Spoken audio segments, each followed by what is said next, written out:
अस्सलाम वालेकुम।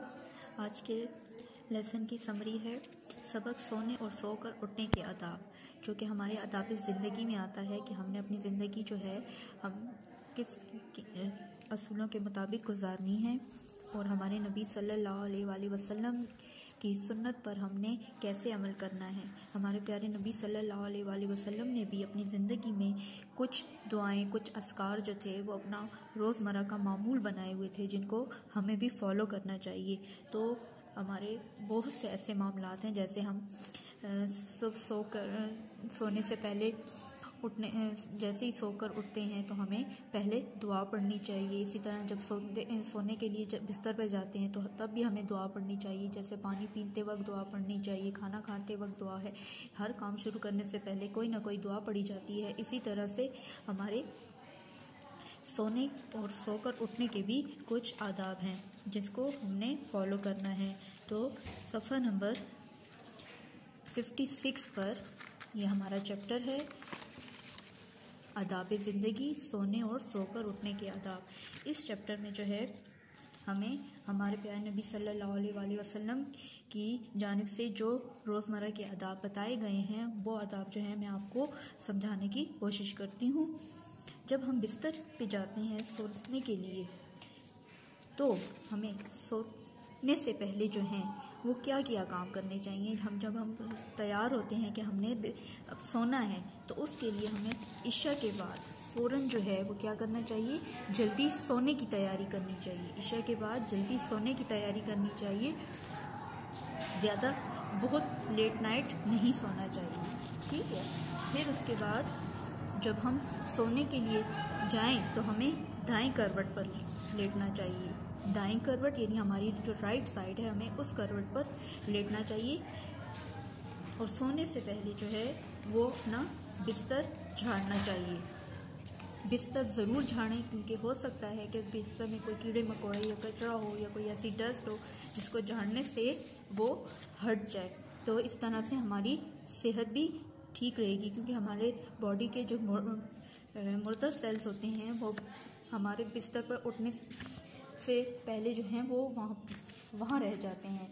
इसलिए हमें बिस्तर को झाड़ना चाहिए ताकि वो जो हमारे बॉडी के जो मुर्दा सेल्स हैं वो वहाँ से हट जाएं। ये हमारी सुन्नत का तरीका है। फिर जब हम सोने के लिए लेटें तो हमें सीधे या मुँह के बल नहीं लेटना चाहिए। सीधे या मुँह के बल ना लेटें, क्योंकि इससे भी हमारे सांस लेने में हमें मसला हो सकता है। फिर जब हम लेट जाएं तो हमें क्या करना चाहिए, दुआ पढ़नी चाहिए। और वो दुआ है अल्लाहुम्मा बिस्मिका अमूतो व अहया, ठीक है। ये हमारे सोने से पहले के जो आदाब हैं, ये इन बातों का हमें ख्याल रखना चाहिए। इसके बाद जब हम सोकर उठें तो हमें तब भी सबसे पहले क्या करना चाहिए, अपनी आँखों को आहिस्ता से मलना चाहिए। फिर जब हम बेदार हों तब हमें क्या करना चाहिए, तब भी दुआ पढ़नी चाहिए। और उसके लिए दुआ है अल्हम्दुलिल्लाहिल्लज़ी अहयाना बादा मा अमातना व इलैहिन नुशूर। ये हमारे सोकर उठने के बाद की दुआ है।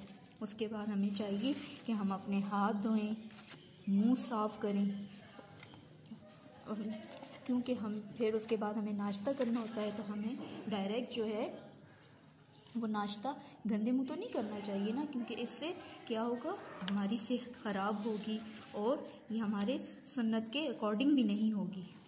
फिर उसके बाद जाता है जमाई के आदाब। अब जमाई क्या होता है आपको इस पिक्चर में भी, बुक की पिक्चर में भी दिखाई दे रहा होगा, और मैं आपको यहाँ पर भी बता रही हूँ ताकि आपको क्लियर नजर आए कि जब हमें जमाई आती है। जमाई हमें किस वक्त आती है, जब हम बहुत ज़्यादा थक जाते हैं, बहुत ज़्यादा थके हुए होते हैं या हमें नींद आ रही होती है।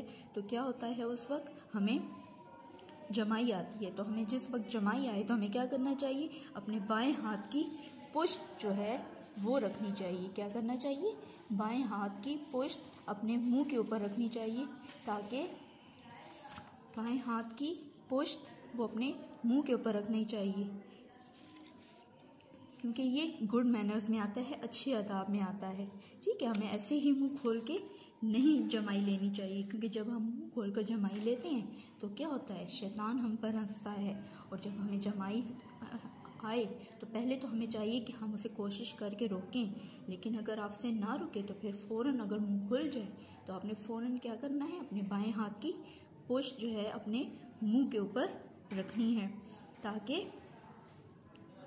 इससे क्या हो सकता है कि हो सकता है कोई मक्खी मच्छर ऐसा गुजर रहा हो। एक तो ये सुन्नत के अकॉर्डिंग भी नहीं है और दूसरा अनहाइजेनिक भी हो सकती है ये चीज़। ठीक है, तो हमें इस चीज़ का जो है बहुत ख्याल रखना है। फिर दूसरा ये कि हुज़ूर सल्लल्लाहु अलैहि वसल्लम का भी ये फरमान है कि अल्लाह ताला जमाई को नापसंद करते हैं, तो हमें कोई ऐसा काम नहीं करना चाहिए जिसको अल्लाह ताला नापसंद करता है, क्योंकि हमें तो अल्लाह ताला का अच्छा बंदा बनना है ना। तो हमने ऐसे काम करने हैं और ऐसी दुआएं जो हैं अपने रोज़मर्रा ज़िंदगी में और अपने ऐसे काम जो है रोज़मर्रा ज़िंदगी में फ़ॉलो करने हैं जिससे अल्लाह ताला खुश होता है। तो जब भी हम बिस्तर पे जाएं सोने के लिए तो आपने इन सब बातों का बहुत ख्याल रखना है। ठीक है, तो ये आज के हमारे टॉपिक की समरी है।